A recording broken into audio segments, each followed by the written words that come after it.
Welcome. I'm Andrew Thomas, and I'm going to continue my talk about the Bozeman UDC.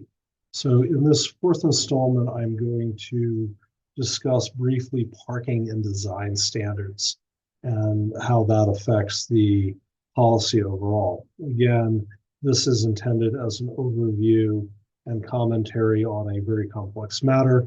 And if you have questions or comments, you can email me at businesslawpolicyanalysis@gmail.com, and I would be happy to address any specific issue that you might have with my presentation.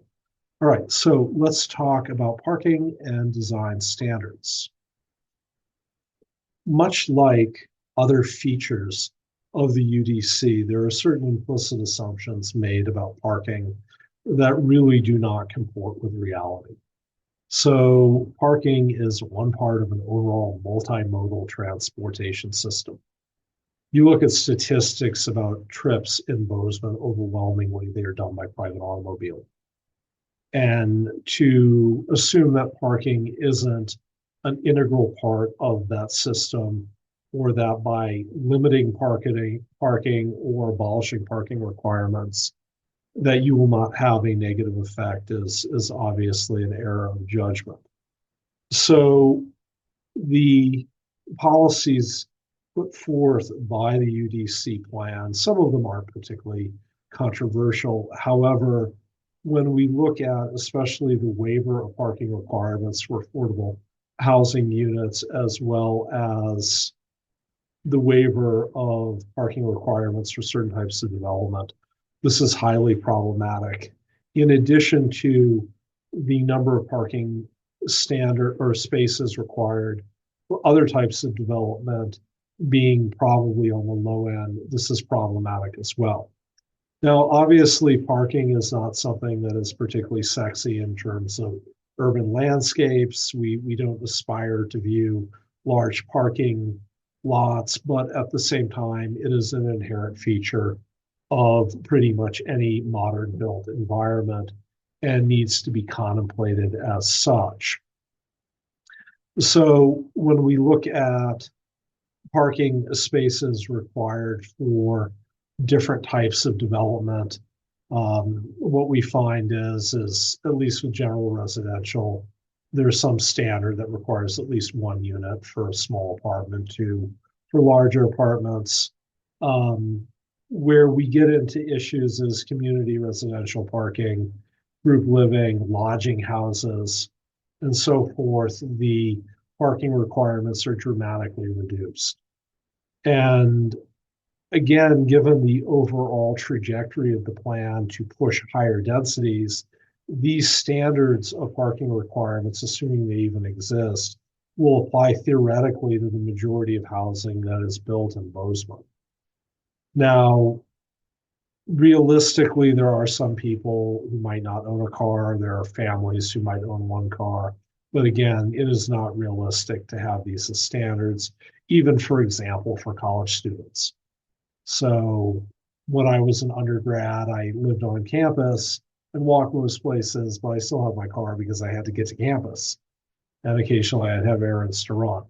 So again, whether or not these standards are realistic is something to be brought into question. And more broadly, again, when you look at density advocates and planners' orientation towards automobile use, infrastructure planning, and design, they really do not have a realistic purview of the situation. And often their efforts at promoting dense development or reducing car use backfire catastrophically. So when you look at rates of congestion in cities like Seattle, for example, they have skyrocketed. And part of that is due to the neglect of transportation and infrastructure planning to reasonably accommodate existing automobile use, let alone consider an expansion of it. And this is done in favor of dropping huge sums of money into very questionable projects such as light rail. So, for example, Seattle/King County's recent light rail expansion cost more than $1 billion per mile of track to install. You think about what that could have done for, um, let's say, making traffic flow a little bit easier on I-5, or having lower cost projects such as rideshare programs, or even increasing the number of city buses. So much like with affordable housing, when you look at transit issues, there is a lot of opportunity for either government bureaucracy to expand, but also not-for-profits as well as contractors to make a lot of money off of government programs that really have questionable value. On an interesting and somewhat irrelevant side note, the UDC even notes parking requirements for bicycles. So community design is the final topic that I briefly want to touch on. Community design really translates to arbitrary standards that add real costs. So Bozeman is well known, and this goes back quite a while, for having very expensive design standards for its buildings, whether they're downtown or in a lower density commercial area. These design standards add a tremendous amount to the cost of building and do not add to its practical functionality. Also, they attempt to dictate taste, which, as I said, with this idea of a sense of place or vibrancy or culture, or whatever else you want to call it, really is not the job of the government. And by having these standards, you're upping cost, you're excluding people, you're impinging upon affordability, but you're also trying to dictate culture, and you're trying to dictate style. And unfortunately, this is very prominent in the UDC, and it has real costs. And generally speaking, when we look at the standards that I'm going to review, at best, these standards are things that should be included in private covenants, that if you want to move to a community that has those covenants about the color of your house or having a public park in your subdivision or whatever, you can voluntarily do it as a matter of private agreement. It should not be a part of public policy. So let's look at some of the community design standards. For example, front space or sidewalk exposure. Again, there's a cost there. One that also fits into the density scheme is mandating a shared backyard or communal open space rather than just simply having larger yards where people could, or lots where people could have larger yards. Nothing wrong with having an open space, but again, when you look at these houses and you look at how tightly packed together they are, most people would prefer to have a little bit more distance between their houses and not have an open space that, you know, realistically, they can't keep track of their pets or the kids or their projects or whatever else. Various design standards for not even an urban environment, but what essentially is a strip mall. You know, there's nothing wrong with mandating, let's say, some trees in a parking lot, but when you get into the level of detail that is pushed by these standards, it does get very expensive for builders, and that cost is translated on to the consumer who shops at these stores. Some very nitpicking designs about where you put your utility placements and how you cover them up. Setback and eave requirements, even small public space requirements. Now, what's interesting about this diagram, and it's something to keep in mind, is it clearly was not developed by anybody in Bozeman. It was likely taken out of a publication that was put forth by an academic in a planning department in a major university or some planning group or consultant. And this is one of the bigger problems of this type of planning is it's not really locally driven. It's driven by outsiders who have a set code of things that they apply to a community, regardless of whether or not they make sense. So for example, there might be a planning consultant that does this type of work in Denver, and they'll come into Bozeman or Helena or Coeur d'Alene, Idaho, or wherever else, and they have their can of prepackaged ideas that they arbitrarily incorporate into a plan and don't really bother to contemplate whether or not it makes sense for the community. And again, broadly, this gets into the idea of rent seeking and unnecessary costs being integrated into this type of policy.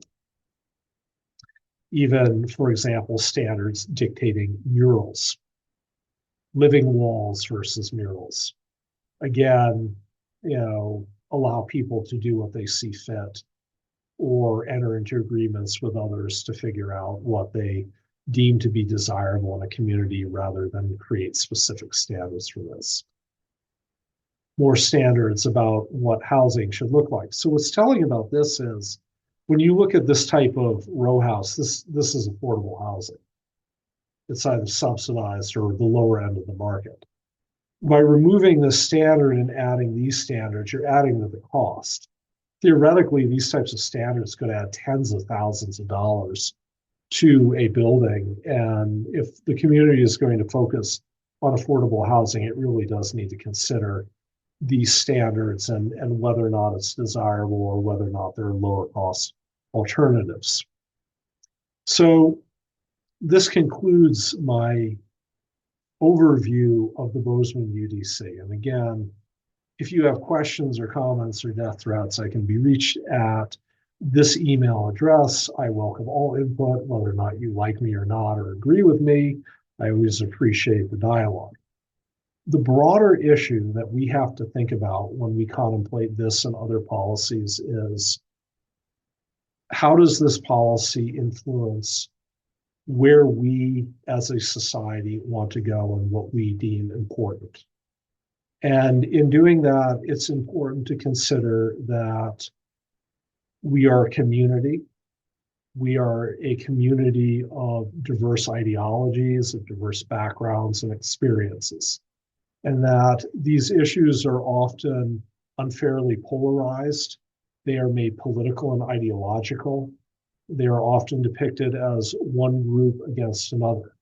So in land use issues, the stereotype is that conservatives are often very critical of them and oppose them. This is not necessarily true. So if you look at my beliefs and ideologies, I'm as much of a liberal as I am a libertarian. And when you come at this issue from, let's say, a liberal, if not downright Marxist perspective, what you find is there are ways of critiquing this policy that come at it from a completely different perspective that lead to the same conclusions that our conservative friends have with it. And that, again, if we are to come up with a realistic and effective plan to address the very pressing issues our society is facing, as American society is facing universally serious challenges, we have to step back from the ideology. We have to endorse a populist perspective. We have to rethink our own beliefs. We have to understand other people's beliefs, and we have to be pragmatic. And if we don't do that, we will be stuck carrying ideological monikers to our damnation and to the negative effect of our community and to the detriment of the members of our community.